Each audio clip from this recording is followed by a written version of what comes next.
on va découvrir ensemble le X-Man Hong 5x5. La première chose qu'on remarque, c'est que X-Man a énormément soigné la boîte. On retrouve une petite languette ici sur laquelle tirer pour avoir le contenu de la boîte. Ensuite, c'est une présentation assez classique avec cube et boîte d'accessoires. On retrouve également une petite carte au fond de la boîte qui nous parle notamment du designer. Dans la boîte d'accessoires, on retrouve une notice, un chiffon. Donc ça, c'est ce qu'on peut retrouver dans pas mal des derniers cubes de X-Man. Et un tournevis. Sans plus attendre, on va regarder au cube. La première chose que je remarque, c'est que le cube est en finition UV. Donc ça, c'est vraiment cool, surtout pour un big cube, parce que c'est pas du tout habituel. Ça permet de bien voir les couleurs. On va maintenant regarder aux performances.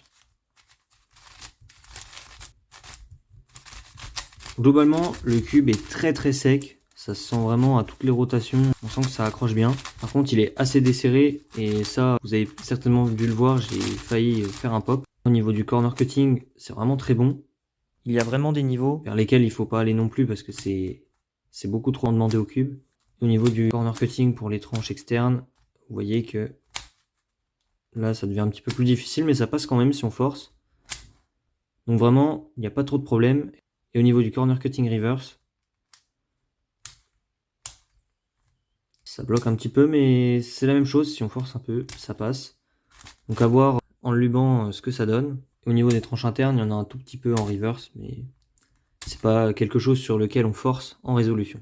Au niveau du contraste des couleurs, on a quelque chose d'assez remarquable également, puisque les couleurs se différencient très bien, en plus de la finition UV bien entendu.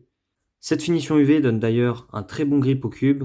On arrive vraiment bien à le tenir en main. Donc je sais que c'est pas le cas de tous les 5x5, notamment les 5x5 un petit peu bas de gamme, qui ont des finitions vraiment très glissantes. On voit aussi qu'il y a une petite différence au niveau de la taille.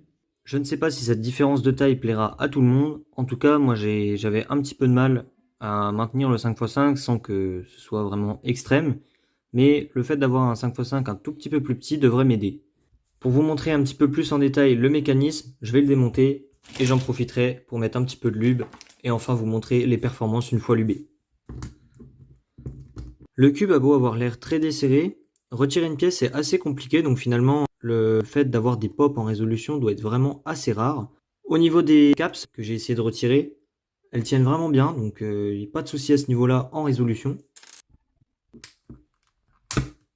Après avoir quand même galéré un bon moment, j'ai réussi à retirer quelques pièces. On peut voir l'aisément au niveau des coins, puisque ce 5x5 a un corps magnétique, donc c'est vraiment la grosse innovation de ce 5x5. Ça permet d'avoir un 5x5 qui reste bien compact et éviter d'avoir une sensation que le cube a des pièces qui ne tiennent pas vraiment entre elles. Donc ça limite un petit peu la sensation d'instabilité. On peut voir le design assez travaillé avec plusieurs couronnes, donc plusieurs étages, qui permettent ainsi de réduire les pops, notamment ici avec les anti-pops, il y a des lignes et ici les pièces sont plates et des lignes en extérieur. Pour les pièces centre entre guillemets, on a une grande couronne ici qui vient les accueillir et on a cette pièce qui correspond plus ou moins à une arête avec le coin ici qui vient comme cela. Vous voyez que la pièce à gauche est bien maintenue et ça permet d'éviter encore une fois les pops. Petite info, je pense que les aimants du ball core sont quand même assez puissants puisque quand j'essaie de raligner le coin ici à l'arête, qui a un aimant, eh bien on voit qu'il se raligne automatiquement au ball core.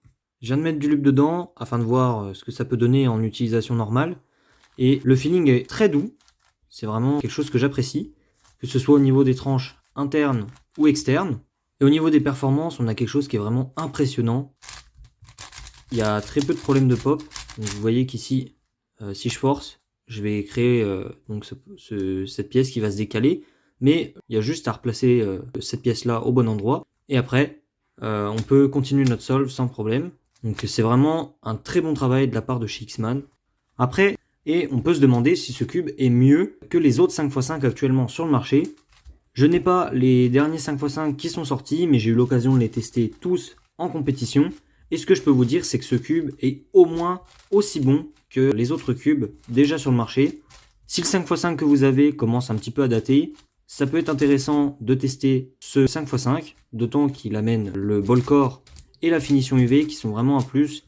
Ce qui est sûr, c'est que je pense que cette sortie est très prometteuse et va très probablement faire parler d'elle par des records battus. Voilà, c'en est tout pour cette vidéo sur ce nouveau 5x5 de chez X-Man. J'espère qu'elle vous aura plu.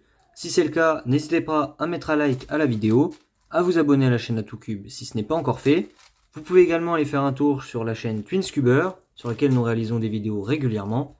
Cubez bien, et à très bientôt.